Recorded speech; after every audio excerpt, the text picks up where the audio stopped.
Hello दोस्तों, आप लोग ये देवरा ढोणी चटना का गाना तो सुने ही होंगे और इस पे काफी सारा विवाद हो रहा है। चंदन चंचल का इंटरव्यू भी आया है। इसी गीत को लेकर प्रद्युमन परदेसी पत्रकार को क्या बोले हैं। बहिन के मांग में सिंदूर भरो दो चार बहिन के मीडिया वाला पतिया नतिया पटना बा देवरा ढोरी चाटना बा। हालांकि ई गीतिया गलत नहीं है ना।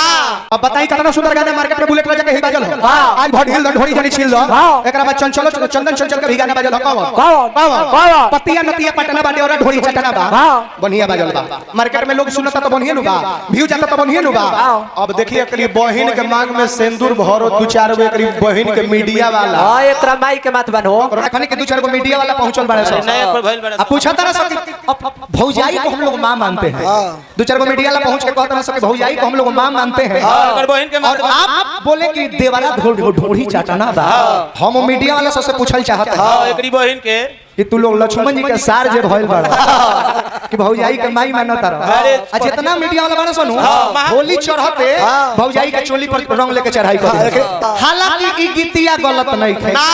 हमने के हर जगह जैसन सिचुएशन होला कहनी ना, जब जैसन तब तैसन।